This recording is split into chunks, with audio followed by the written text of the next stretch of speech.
Lately, I've been thinking a lot about the internal transformation and what it takes to truly change and ultimately design your reality.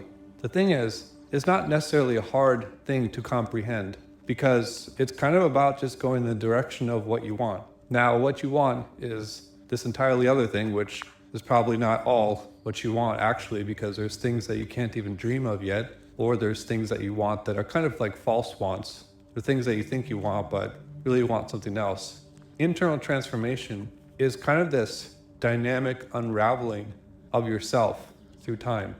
And that's why there's this nonlinear approach to changing your life and ultimately designing the life that you want, because it's not even something that you can really plan ahead or predict for. And so for me, I've found that a lot of systems that I've tried to implement over my life to kind of put me into a certain mode or schedule have only worked very temporarily, because at the root core of my experience, I always value the most staying in the flow with whatever you call the universe, or just my own personal cycle, my energetic cycle. I've only valued just staying in mode with that.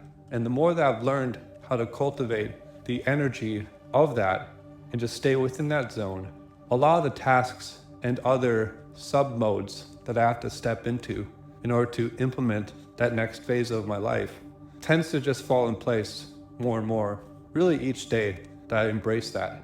As much as I'd like to create a system around how to design your reality, how to build the life that you want, it's a lot more about self-inquiry more than it is what explicitly to do. It's not really even about trying to discover your purpose in a lot of ways, because your purpose is something that should naturally erupt from within you after you've done the self-inquiry to figure out what that is. And sometimes, for a lot of people, I think, it's actually something that's already been handed to you, and it's just like, it's almost like the thing that you're actively avoiding in life, ironically, your purpose. Why do we avoid our purpose when it's clearly the thing that we're supposed to be doing, or at least we feel it's the thing that we're supposed to be doing? All of this then comes down to the human operating system level and determining for yourself what's blocking or inhibiting you from implementing all those changes that you want. What's the nature of self-destruction? What's the nature of going about your day kind of in an unconscious mode and not going after your dream, even though it kills you inside to not be doing it, but you still don't? It's not really about a system at that point. It's almost about inner motivation. It's not even about discipline, really, because you're not even disciplined to take those actions. So it's something more. Self-inquiry is really the process of looking within your internal world and deciphering the patterns that exist there and deciding, all right, do I want to reshape or remake or retexture over what's currently there? Well, how do you do that? Kind of becomes less important, because you have to almost make the change internally that's what you want to do in the first place. I think that a lot of change naturally kind of erupts when you just understand yourself at a basic level, because when you understand yourself, it's like you unlock this hidden key where now that element of your reality, which used to be in shadows, becomes a little more seen. And so you're just able to kind of comprehend a little bit more of what you are. And when you do that, it makes your vision for life much clearer. And I think that when you ultimately have a lot more of yourself understood and your vision becomes clearer and you're taking the right actions every day, there's this exponential compounding effect of that, where you start to trust yourself about your reality.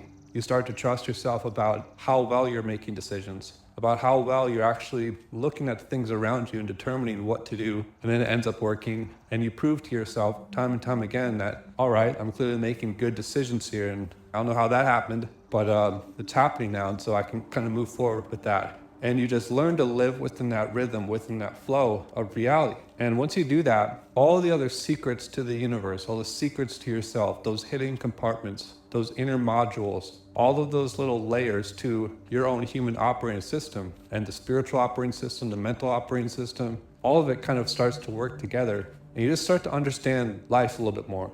I think that that's really what people want more than anything, is they want to feel as if they're understanding life. You know, you're a character in the game.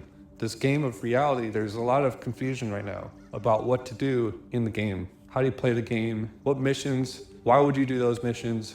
There's all of these elements to your reality that feels like we're in this collective conscious hive mind. And so there's this narrative pulling you to kind of take over some of those actions that you feel internally you should do, but you should do other ones because it's what's cool, it's popular, it's what people are doing.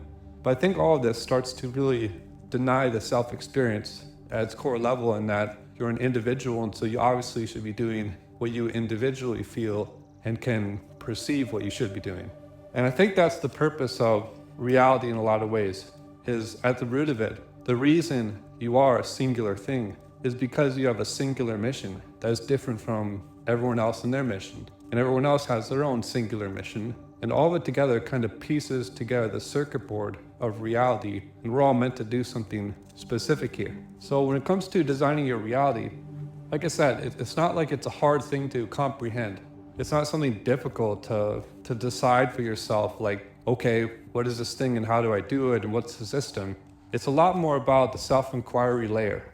It's about how able are you to perceive into yourself what is actually true or not. And from that, I think when the truth hits you about whatever it is that you're looking at inside yourself, kind of like a magnifying glass, when you can see the truth within yourself in any angle that you look at, it makes a lot of things self-evident for you. And so by that nature, it makes a lot of your activities that you should be doing very easy to see that it's what I should be doing. And there isn't the need for necessarily constant reminder. Sometimes there isn't even a need for a schedule or programming in what you should be doing at what times, when and why is this important to me. It's something so much deeper than that. You almost become your mission. You become your purpose. You make your business your life your business. And all of those things naturally should be flowing together into a harmonious flow that actually makes you feel empowered as you step through it every single day. So how you design your life is essentially by designing yourself, designing your mind, how you design your perception around what you look at, how you contextualize and build narratives for your life. Like I said, it's not really about anything else, really. I mean, there's probably other components and modules to how you do this more efficiently, properly, structured ways. But ultimately, what I've come to find over the years is there's different modes that you're gonna have to be switched into, and life itself almost may switch you into those modes. And so there's this letting go of what you think you need to do sometimes, and then you have to embrace a new schedule that the universe has for you. And then now you're flowing with that. Maybe you're only 50, 60% aligned with that new schedule because you're still attached to the old one. And within that old schedule, what those things that you thought you had to do were actually compartments and fragments of your identity that you had to let go in that past season of your life.